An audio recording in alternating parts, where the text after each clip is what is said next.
होली, किसके संग होली?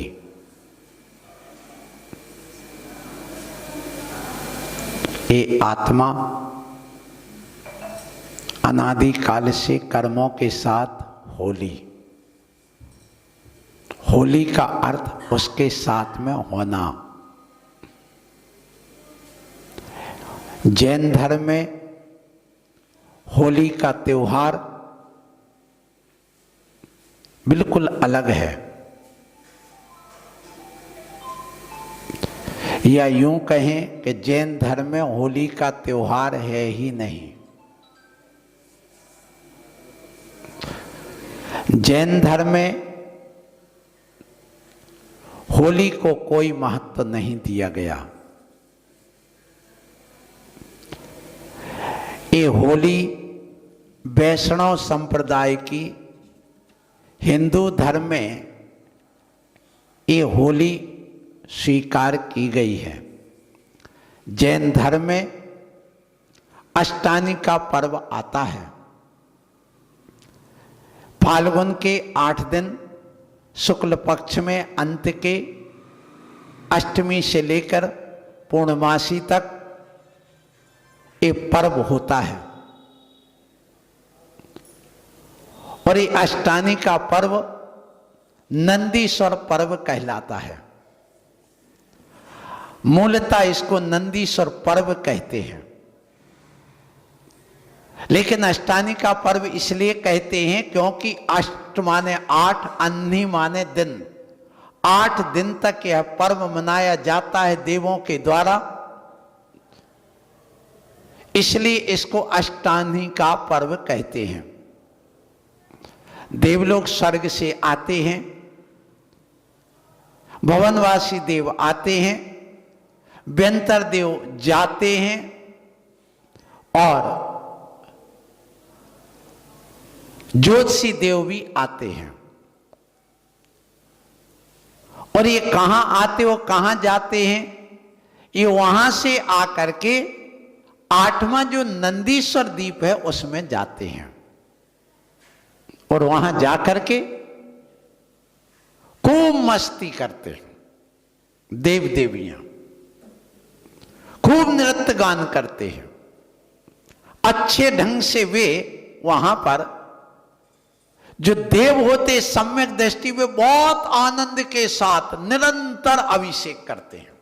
निरंतर, एक भी दिन बाकी नहीं जाता, एक पल बाकी नहीं जाता, एक क्षण बाकी नहीं जाता। एक एक पहर तक एक एक जिनालय में जा जा करके अभिषेक, एक पहर तक एक जिनालय में निरंतर अभिषेक।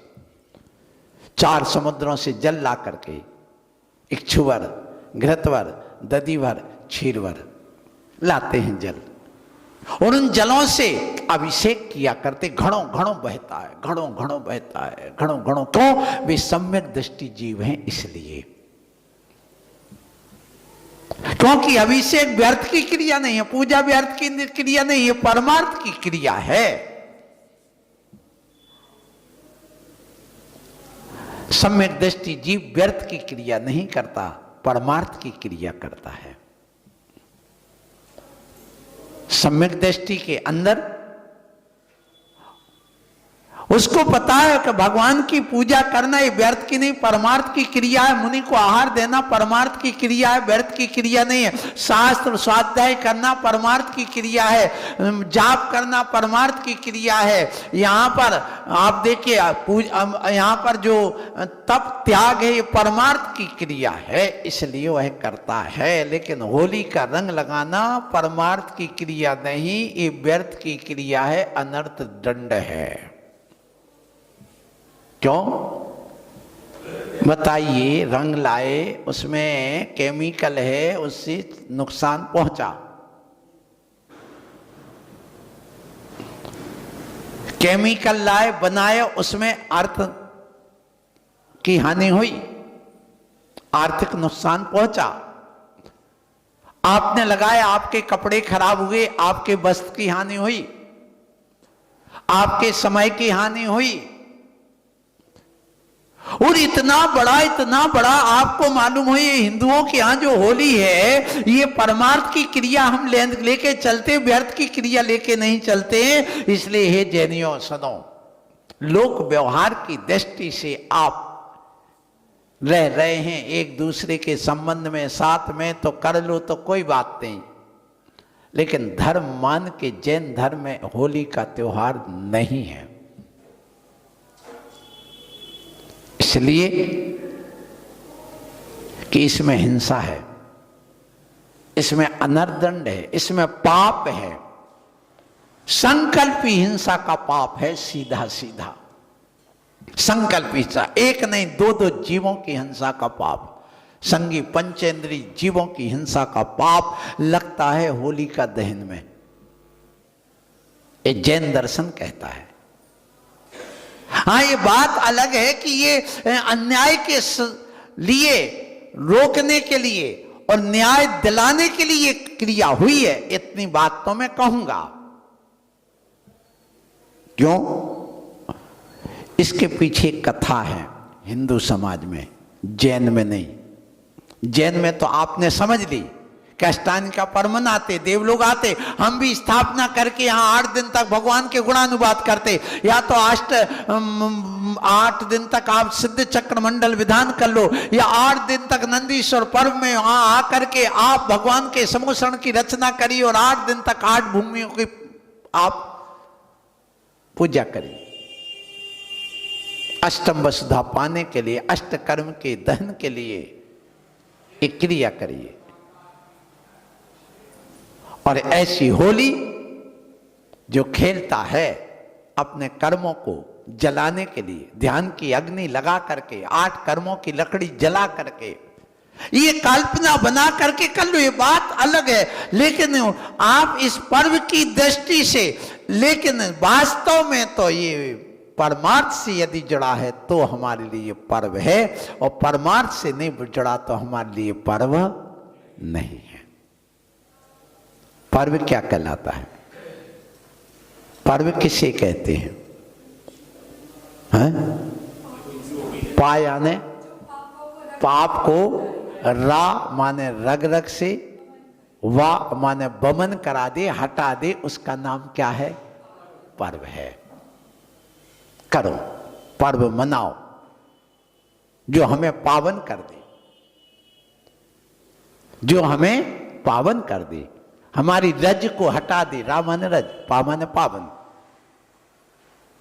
और जो अपने आप में, अपने आप को वा माने वीतरागता की ओर ले जाए, तो क्या है? पर्व है। हमारे यहां धार्मिक पर्व ही है और कुछ नहीं, जो हमें पुण्य को ला दे, पाप को गला दे, जो हमारी कर्म रज को हटा दे और वीतरागता को ला दे, वह पर्व है। क्योंकि हम भेद विज्ञानी हैं, हम सम्यक ज्ञानी हैं, हम सम्यक चारित्री हैं। हम क्रिया कांड को स्वीकार नहीं करते, कर्मों का कर्म कांड करते हैं। कर्म कांड करना, कर्मों का, और क्रिया कांड करना बहुत अंतर है। क्रिया कांड दाह संस्कार को कहते हैं। ये तो दुनिया कर रही और होता रहेगा, होता रहा है। लेकिन आज का जो विषय है, जैन धर्म में होली,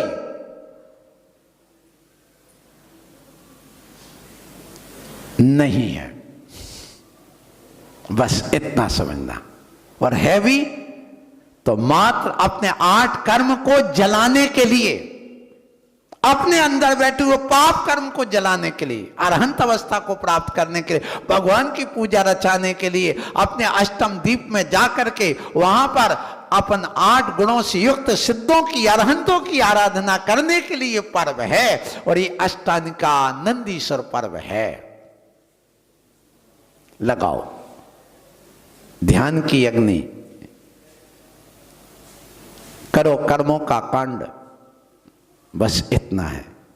अब प्रसंग आता है हिंदू समाज में, मैंने अभी कहा था, 2 जीवों की हत्या का पाप, हिंसा का पाप जैन दर्शन के अनुसार है।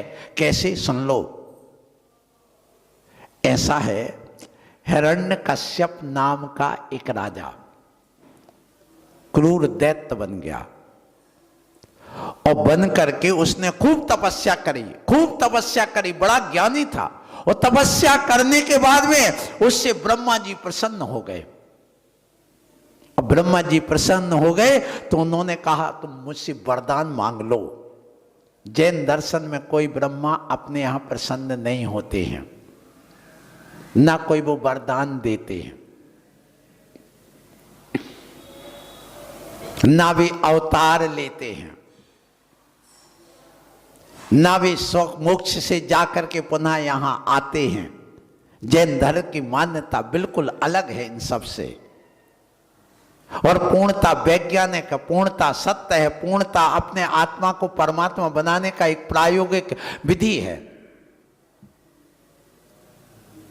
इसलिए वहां पर जब वो ब्रह्मा जी प्रसन्न होकर के उनको 2 वरदान दे के गए।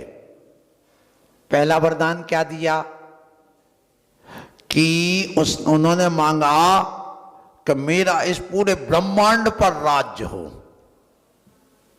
मैं पूरे ब्रह्मांड का राजा बनूं, सब मेरे अंडर रहें। और दूसरा वरदान, क्योंकि ब्रह्मा जी ने कहा था 2 ही वरदान मांगना, बोले ठीक है, एक तो ये होगा कि मेरा पूरा ब्रह्मांड पर मेरा राज्य हो, दूसरा मुझे चाहिए कि मेरी मौत ना हो। बोले ऐसे कैसे, मौत तो होगी? बोले नहीं, मौत हो सकती है। बोले नहीं, मौत नहीं चाहिए। तो कैसी मौत नहीं चाहिए बताओ? तो उन्होंने कहा ना मेरी धरती पर मौत हो, ना मेरी आकाश में मौत हो, ना मेरी रात में मौत हो, ना मेरी दिन में मौत हो, और ना मेरी अस्त्र से मौत हो, ना शस्त्र से मौत हो, और ना मेरी पशु से हो, ना मानव से हो। अब मौत के यही तो कारण बनते और क्या बनते? बोले ठीक, तथास्तु, जाओ दिया, नहीं होगी तेरी। अब जिसको मरण का भय मिट जाता है तो वो यदि संयमी है तब तो वो अपना सबके लिए कल्याण का मार्ग प्रशस्त कर देगा, शांति बना देगा। और असंयमी होगा, लोभी लालची विषय कसाई होगा तो सारे संसार में आतंक फैला देगा।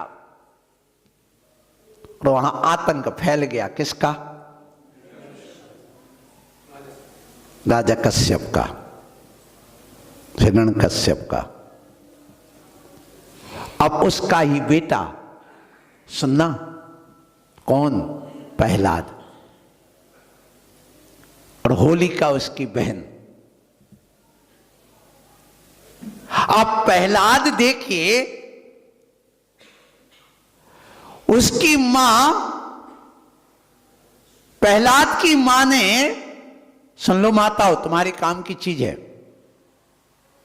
प्रहलाद की मां ने अपने उस बेटे को गर्भ में खूब इतना ज्यादा धर्म सुनाया, इतना धर्म सुनाया, इतना धर्म करना, इतना धर्म किया, किससे? नारद जी से।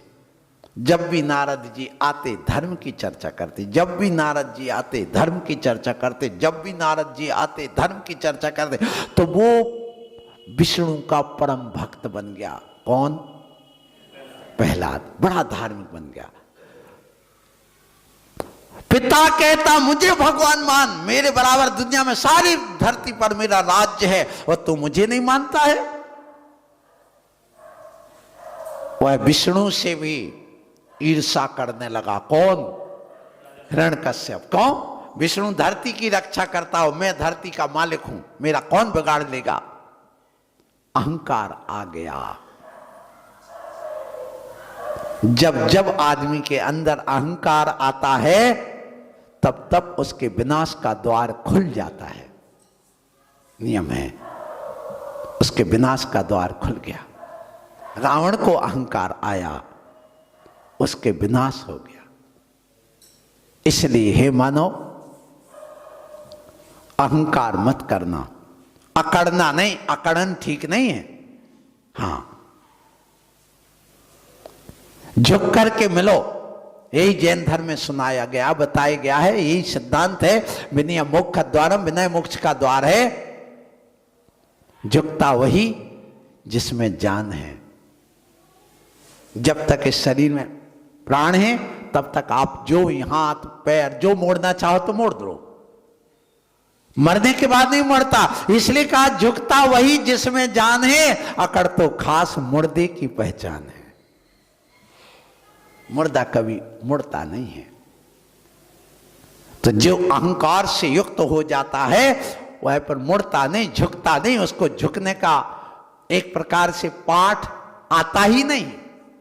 और ऐसा व्यक्ति वह हिरण्यकश्यप झुकने को तैयार नहीं, और बेटे से कहता तू मुझे पूज। बोले नहीं पूजूंगा, मैं नहीं मानूंगा, तुम काय के ब्रह्मा, मैं नहीं स्वीकार करता हूं। तुम इतना अन्याय अत्याचार करने लगे।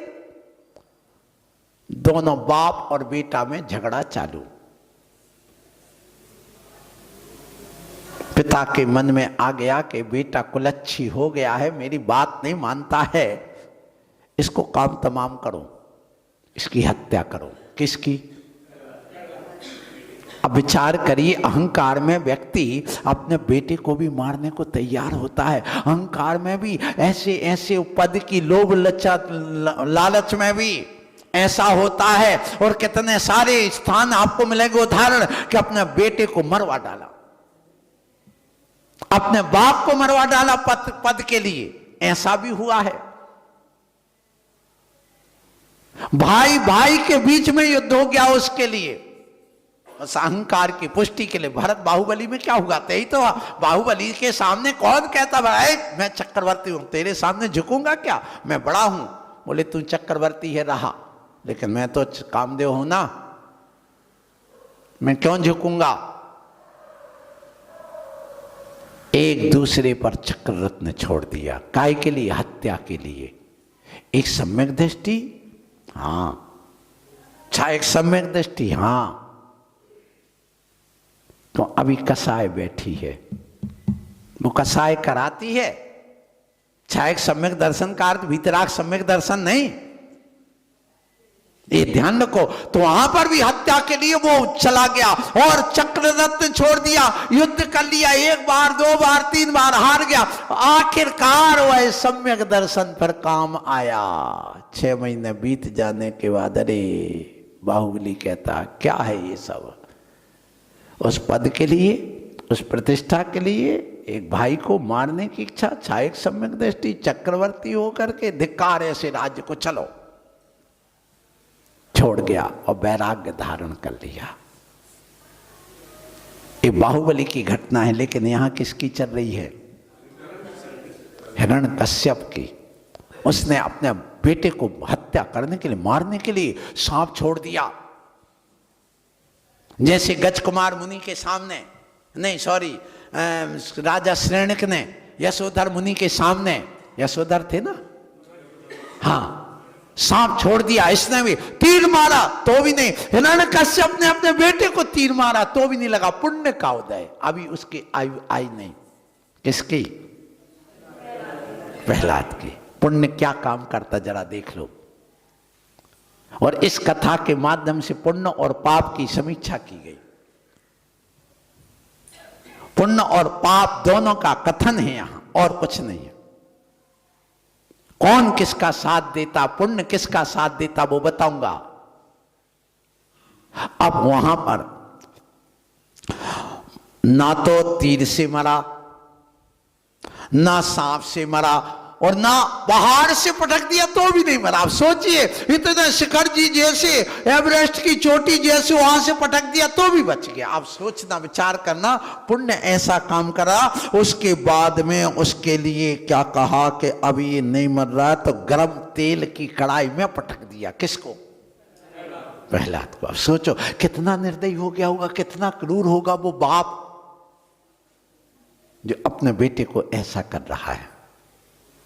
किसके लिए? अहंकार के लिए। ये झुक नहीं रहा। आदमी झुकाने के लिए इतने सारे दंड अपराध करता है, इतनी सारी प्रक्रिया अपनाती है। ये आतंकवादी क्या करते? यही तो करते। देखो जरा, तुम ये धर्म स्वीकार कर, यदि नहीं करता है तो सीधे गर्दन काटता है, सबके सामने टुकड़े टुकड़े कर देता है। तो मेरी बात मानता कि नहीं? ये हठग्राहिता वहां आ जाती है। इसलिए ध्यान रखो, जब कभी भी कोई सामने, हे माता, यदि कोई तुम्हारे घर में कोई जिद्दी हो जाए, चुप रहना, झुक जाना। झुकने वाले की विजय होगी, अकड़ने वाले की नहीं। झुक जाना, मौन रह जाना, ये शिक्षा ले लो। देखो सामने वाले की एक्शन, देखो सामने वाले की परिस्थिति, देखो सामने वाले का विचार सुनिए, उसकी सुबह क्या स्थिति है। यदि तुमने ये नहीं सीखा तो कुछ नहीं सीखा, तुम्हारी शाब्दिक ज्ञान है, अनुभव ज्ञान नहीं है। सामने वाला आवेग में है, अहंकार में है, दुख में है, परेशानी में है, क्या है, ये स्थिति को सीखो, जानो। यही कहलाता है विवेक। विवेकहीन मत बनो। परिणाम क्या निकला? प्रहलाद को जब इतना सब कर लिया और उसके बाद भी जब प्रहलाद नहीं मरा तो उसने सोचा क्या करो, मेरी बहन को एक वस्त्र है, उसको ओढ़ करके अग्नि में भी रख दो तो जलता नहीं है। ऐसा भी वस्त्र हाँ होता है। एस्बेस्टस नाम की धातु है, साइंस में पढ़ाई जाती है। कौन सी? एस्बेस्टस। 3000 डिग्री टेम्परेचर भी कर दो तो भी वह जलता नहीं है। उसकी विशेषता है। लोहा तो पिघल जाता है 1600-1500 में, और यदि कोई आइस वगैरह मिला दो तो 800-900 पे पिघल कर पानी हो जाता है, लेकिन वो 3200 पे भी नहीं जलता है। ऐसा एक धातु का बना करके कवच उसको बैठा दिया। किसको? होलिका को। और गोद में किसको रख दिया? प्रहलाद को। अब देखो वो भी क्या जिंदा चिता बनाना, जिंदा आदमी की एक बाप के द्वारा कैसा होगा वो दृश्य। होलिका जलाने वालों जरा सुनो, होलिका जलाने में बड़ा मजा आता है, लेकिन आप वो भी कल्पना करिए, एक पिता है जो अहंकार में है, क्रूर दैत्य बन गया है, अपनी बहन को बैठाल करके उस बेटे को, जिंदा बेटे को उस होली के अंदर जला करके आग लगा रहा है। उसको तुम पसंद करोगे? बोलिए जैनियों, एक दृश्य तुम बना दो नाटक में, फिर देखिए, एक मां को बैठा दो, जिंदा मां को, और उस जिंदा मां की गोद में एक बच्चे को बैठा लो 10-12 साल के, और उसमें आग लगाओ जिंदा में, क्या लगेगा? तुम्हारी रूह कांप जाएगी। लेकिन यहां मजा मनाते हैं, यहां मजा मनाया जा रहा है। एक धार्मिक महान बच्चे को, इतने होनहार बच्चे को जिंदा जलाया जा रहा। उसके बाद सुनिए, यहां जिंदा जलाने की बात, आप पुण्य और पाप की परिणति देखिए। पुण्य की महिमा, भक्ति की महिमा, धर्म की विजय, पाप की पराजय, अधर्म की पराजय, इस होलिका के माध्यम से आप जान और समझ सकते हैं। और हुआ यही। क्या होगा? कितना भी करो, धर्म की एक दिन विजय होगी और अधर्म की पराजय होगी। कितना भी कर लो, खूब। भगवान के द्वार में देर है पर अंधेर नहीं। ये लिख के रख लो।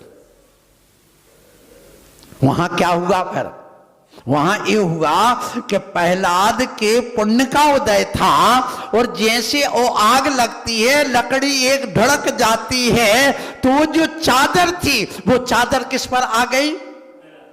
ये सबने सुनी है कथा। और जल कौन गया? जिसने दूसरों के लिए कुआं खोदा था, जिसने दूसरों को जलाने में सहमति दी थी, अपने भाई के साथ कि ठीक है तेरी बात नहीं मानता, मैं इसको जलाने के लिए तैयार हूं,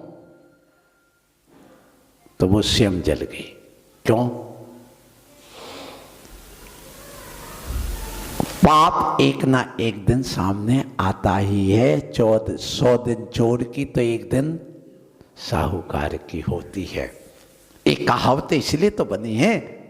परिणाम क्या निकला? अब देखिए वहां पर ये प्रहलाद बच गया, और जब ये बात वहां पर पता चली, किसको? ब्रह्मा को, विष्णु को, महेश को, देवों को, वहां धर्मदेव को पता चली, धर्म देवता हिंदू संप्रदाय के अनुसार वहां पता चली। और अभी भी जब दही जला, कौन? पहला, तो अभी भी शांति नहीं उसने, अरे मेरी बहन को जला दिया, अब उसको खंबे से बांध दिया। किसको? प्रहलाद को। और खंबे से बांध करके स्वयं मारना चाह रहा था, और जैसे खंबे से बांधा वहां नरसिंह अवतार हो गया। कौन सा अवतार? नरसिंह अवतार। वैष्णव संप्रदाय के अनुसार, कथा के अनुसार। और जब वह अवतार होता है, क्यों? उस अन्याय का इतना अन्याय अत्याचार फैला गया, इतना फैल गया, इतना फैल गया, इतना फैल गया कि अब लोगों को जीना मुश्किल हो गया कि इसको वरदान दे दिया था। किस बात का? किस बात का? कि तुम मरेगा नहीं, ना दिन में, ना रात में, ना हस्त्र से, ना शस्त्र से, ना धरती पर, ना आकाश में, ना मनुष्य से, ना पशु से। अब इतने सारे उसको वरदान थे, तो फिर नरसिंह अवतार हुआ। नरसिंह का शरीर सिंह का और मुख मानव का।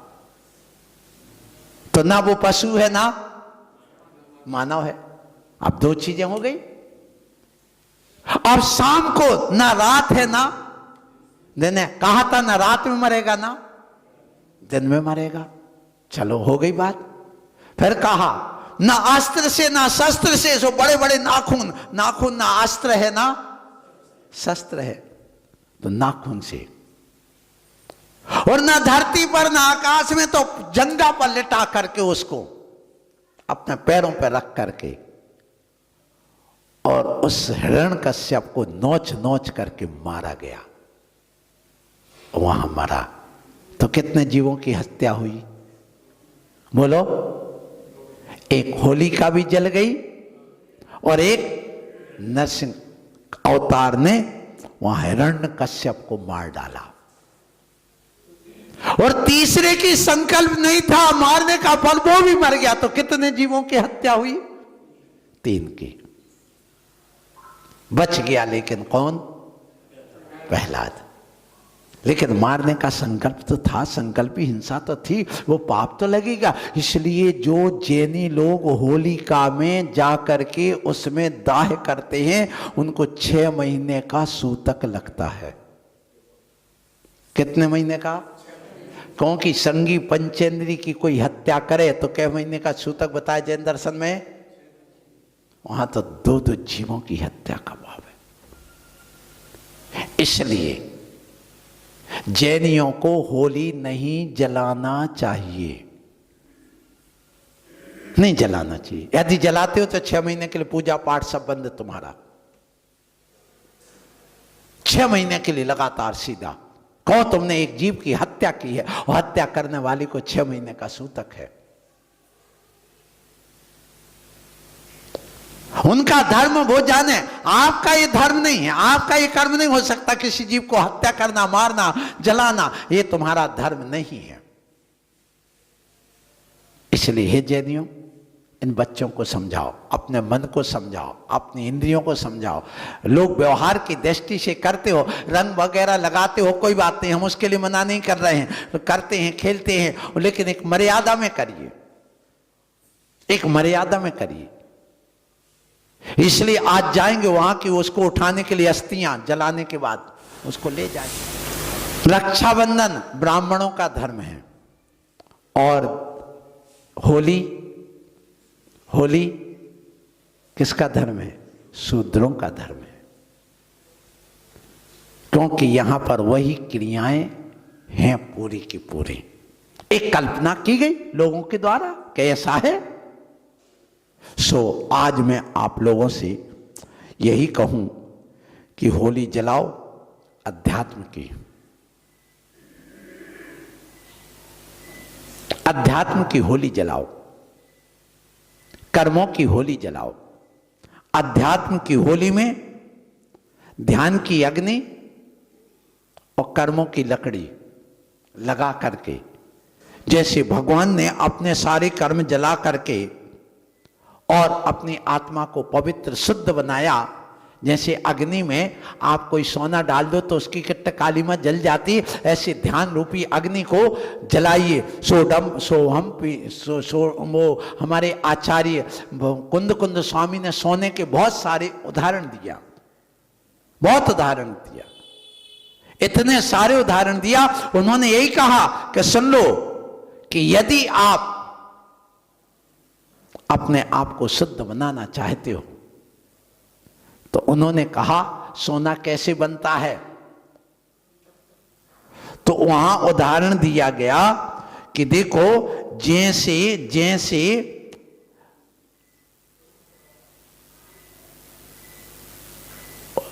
हथनी का मूत्र, किसका? हथनी का मूत्र और रांगा और सिंदूर और नांगफणी की जड़, मूल, नांगफणी का जो आती ना नांगफणी, और एक वो एलोवेरा, एलोवेरा एलोवेरा एलोवेरा है वो, उसको मिला दो और अग्नि में धोको तो वो रांगा पूरा सोना बन जाएगा। ये विधि किसने बताई? कुंद कुंद स्वामी ने सोना बनाने की एक गाथा ही लिखी है इसी की। हाँ, नाग फणिये मूलम नारी तोयेण गभ्णागेण नागम होदि सुवर्णम धम्मत्ता वच्छ्वाएण। ये गाथा लिखी किसने? आचार्य कुंद कुंद स्वामी ने। नाग फणिये मूलम, नाग फणी की मूल माने जड़, उसका रस, और जो गमार पट्टा, वही गमार पट्टा बोलते हैं उसको, और इसको एलोवेरा बोलते हैं। आजकल उस पर बहुत प्रयोग चल रहे हैं, बहुत प्रयोग चल रहा है अलग अलग कलम बनाने के। गमार पट्टे का वो रस निकाल करके, मुझे खुद खुजली हो गई थी पूरे शरीर में भयंकर, उसी से ठीक हुई थी। सारे चर्म रोग वगैरह इससे बड़े जल्दी जाते हैं। जितने भी तुम क्रीम लगाते बिकोडर्म वगैरह, उसमें सब वही तो रहता है, हल्दी और एलोवेरा, और है क्या उसमें? थोड़े से और केमिकल मिला देते हैं। जितनी तुम टैबलेट खाते वो क्या है तुम्हारी टैबलेट? कुछ नहीं, पत्थर खा रहे आप पिसा हुआ। सोप स्टोन आता है अहमदाबाद, वहां मैं देख के आया, राजस्थान में मेरी दीक्षा हुई थी, वहां कारूलाल जी चित्तौड़ा है हमारे गुरु अभिनंदन सागर जी महाराज के, बिल्कुल पूरे संगपति रह करके, जब तक गुरु महाराज रहे तब तक संगपति बन करके रहे। उनके यहाँ ये स्टोन बनती, स्टोन की पिसाई होती, उससे सारी मेडिकल के जितनी भी दवाइयां सारी उसी से बनती है। जो तुम क्रीम पाउडर सब पत्थर रगड़ते और कुछ नहीं रगड़ते। हम लोग तो कुछ नहीं रगड़ते, तो हम तुमसे तो अच्छे दिख रहे, भले 65-60 साल की उम्र हो गई है तो भी चमक अभी भी बनी। क्यों? भक्ति सुंदर रूपम, भक्ति करने से सुंदर रूप की प्राप्ति होती है, ये पाउडर क्रीम से नहीं होती। सो अपना 9 बज चुके हैं। आप लोगों से यही कहूंगा कि आप अपने इस जीवन में यदि पुण्य का उदय होगा तो ये अपने आप जैसे वह क्या बनता है, रांगा भी क्या बन गया? नाम फणीय मूलम नारी तोयण, नारी माने हथनी का, तोय माने पेशाब मूत्र, गबना गर्भ नाग सिंदूर, नागम होदी सुवर्णम, नागम माने वही शीशा, शीशा जो होता ना, वो क्या नाम थे, रांगा, वो क्या बन जाता है? सोना बन जाता है। बनाओ। लेकिन धम्मत्ता वच्छवायण, यदि तुम्हारा पुण्य होगा तो, नहीं होगा तो नहीं बनेगा। अब पुण्य कैसे काम करता वो गुरु बताते हैं। और एक व्यक्ति ने इसकी क्रिया चालू कर दी कि चलो मैं सोना बनाता हूं। अब वो बनाने गया, लेकिन वो सब लोहा बन जाए, जब भी बनाए लोहा बन जाए, जब भी बनाए लोहा बन जाए। तो बोले महाराज आपने गलत विधि लिखी। बोले नहीं, बिल्कुल भी गलत विधि नहीं लिखी, मैंने सही लिखी है। कुंदकुंद स्वामी के यहाँ पहुंचे, आपने गलत बिल्कुल नहीं लिखी, गलत, तुम कहीं गलत कर गए हो। बोले नहीं, मैंने सही लिखा। मैंने कहा, वो गुरु कहते देखो कुछ ना कुछ गुरु रहस्य छुपा करके रखते हैं, नहीं तो सब गड़बड़ हो जाएगा। क्या रहस्य छुपा के रखा बताओ? बोले नहीं तुम्हें नहीं बताना, तुम्हारे सामने मैं अभी बना के बताता हूं सोना। बस बोला है, वही सब चीजें इकट्ठी करी और वही ला करके उन्होंने बनाया तो वो सोना बन गया। बोले ऐसे कैसे बन गया? बोले वाह, पुण्य की वजह से बन गया। तुम्हारे पुण्य का उदय नहीं है और हमारे पुण्य का उदय। ऐसा कैसा पुण्य? वही चीज है। बोले पुण्य का अर्थ विवेक, बुद्धि, चतुराई। क्या रखी आपने? क्या गड़बड़ी की? तुम्हें लोहा क्यों बन गया, मेरा सोना क्यों बना? बोले तुम पहले शिष्यत्व ग्रहण करो। बोले ठीक है, स्वीकार है। वो शिष्य बन गया। फिर उससे कहा, देख तूने जो एलावेरा है, नागफणी की जड़ है, तूने लोहे की धातु से स्पर्श करा दिया। किससे बनाई थी तूने उसको? टुकड़े किससे किए थे? निकाला किससे था? लोहे से।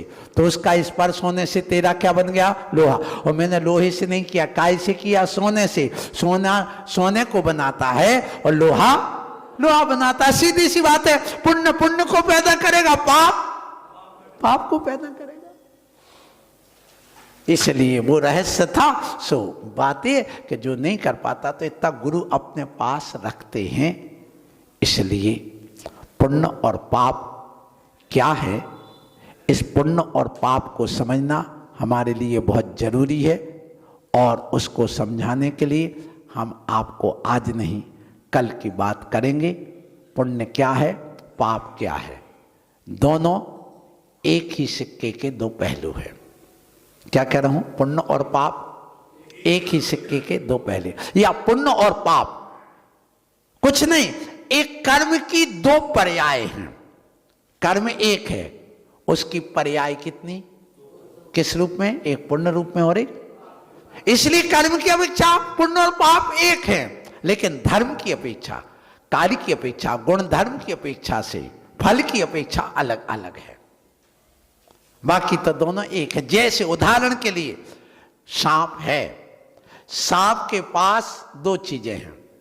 कौन कौन सी? एक जहर है और एक नागमणि है। ये दोनों किसकी पर्याय हैं? नहीं, ये दोनों सांप के द्वारा उत्पन्न हुई पर्याय हैं। सांप है और सांप में दो चीजें बनी। क्या क्या? एक नागमणि भी बन गई और एक जहर बन गया। एक किसने पर्याय पैदा करी? सांप ने।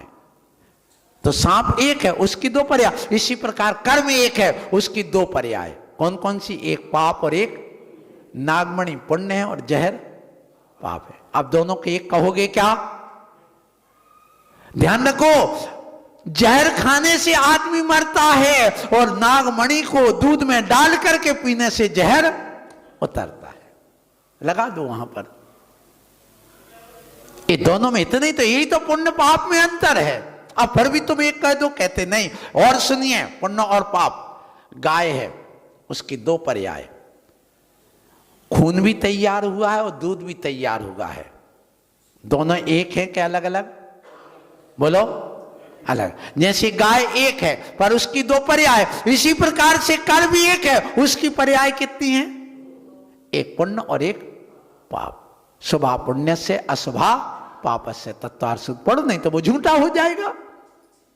फिर और सुनिए, गुलाब है पेड़, उसकी दो पर्याय, एक फूल और एक कांटा। एक किसकी पर्याय है? बोलो, गुलाब की। इसी प्रकार कर्म की पर्याय कितनी? एक पुण्य और एक पाप। इसलिए तो यदि कोई पुण्य और पाप को एक कह दे, दोनों एक है, चाहे सोने की बेड़ी हो चाहे लोहे की बेड़ी हो, मुझे ये बताओ पुण्य और पाप दोनों यदि एक हो जाएंगे तो बताओ पदार्थ कितने होते? बोलो पदार्थ कितने होते अपने जैन आगम में? 9। कौन कौन से? 7 तत्व, जीव, अजीव, आश्रव, बंध, संवर, निर्जरा, मोक्ष, पुण्य और पाप। यदि दोनों एक कर दोगे तो पदार्थ कितने हो जाएंगे?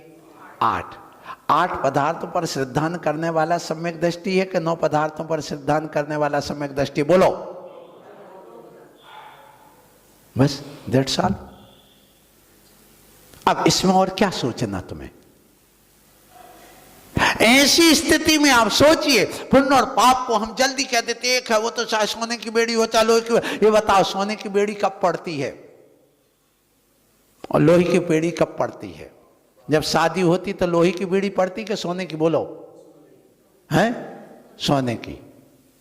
अच्छी लगती कि बुरी?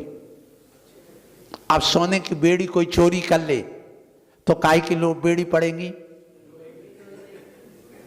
और सोने की बेड़ी दे दे तो लोहे की बेड़ी खुल जाएंगी। तो इसी प्रकार से जिसने पुण्य की चोरी करी है उसको पाप की चोरी वो लगती है, बेड़ी लगती है, और जो पुण्य दे देता है तो पाप की बेड़ियां टूट जाती है। इसलिए आप समझो। और एक उदाहरण और दे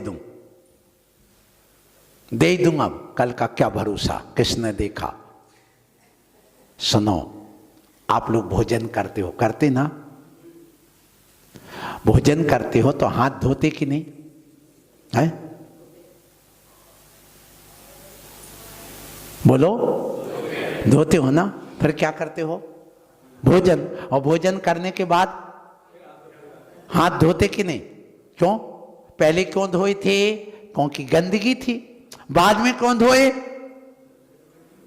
गंदगी खाई क्या? तो फिर क्यों धोया? जूठन थी। क्या थी? जूठन। अब ये बताओ, पहला ही गिलास मुंह में गया था तो पूरी जूठन हो गई थी कि नहीं? हाथ और थाली वगैरह हटा देते, चलो हटाओ यहां से, जूठन कौन खाता है, ये तो जूठन है, चलो हटाओ। तो टन्ना ने बैठे रह जाते, पेट में चूहा कूदते। जूठन कब हुई? जब पूरा पेट भर गया और थाली से उठने लगे, तभी वही भोजन क्या हो गया? जूठन। वो हाथ क्या हो गई? जूठन वाली। तो आपने जूठन मान के कब छोड़ा? जब पेट आपका भर गया। इसी प्रकार भगवान क्या कहते? सुन लो, पहले पाप के हाथ धो के अलग करो, अर्थात पहले पाप छोड़ो। पाप छोड़ करके आप धो डालो पाप को, और पाप धो करके अरहंत अवस्था को प्राप्त करो, और अरहंत अवस्था का प्राप्त करके खूब पुण्य का भोजन करो। करते जाओ करते जाओ करते जाओ। कब तक? जब तक तुम्हारे आयु कर्म शेष है तब तक अरहंत अवस्था में खूब पुण्य भोग लो। और जैसे इस संसार से उठने लगो, मोक्ष जाने लगो, तो उस समय उस पुण्य को भी जूठन मान लेना। जैसे कि थाली से उठने लगे, पेट भर गया, तब आपकी जूठन हुई है। उसी प्रकार से जब संसार से मोक्ष जाने लगो तो उस पुण्य को भी जूठन मान करके छोड़ करके चले जाओ। और यदि तुम पहले ही मान लोगे तो अरहंत अवस्था मिलेगी क्या? जो पुण्य को हे मान के जूठन मान के छोड़ रहे उनको कभी अरहंत अवस्था मिलने वाली नहीं है। भगवान का कहना है पुण्य फला अरहंता। पुण्य का फल क्या है? अरहंत अवस्था है। इसलिए अच्छे ढंग से पुण्य कर लो, पूजा भक्ति सामाय का मुनि बन करके त्याग तपस्या करके फिर उसके बाद में अरहंत अवस्था प्राप्त करो। पुण्य से मोक्ष नहीं मिलता है। क्या कह रहा हूं? पुण्य से मोक्ष नहीं मिलता है, पुण्य से अरहंत अवस्था मिलती है, और पुण्य के छोड़ने से सिद्ध। लेकिन पुण्य के बिना कभी मोक्ष नहीं मिलता है, ये सिद्ध है। बोलो महावीर भगवान की।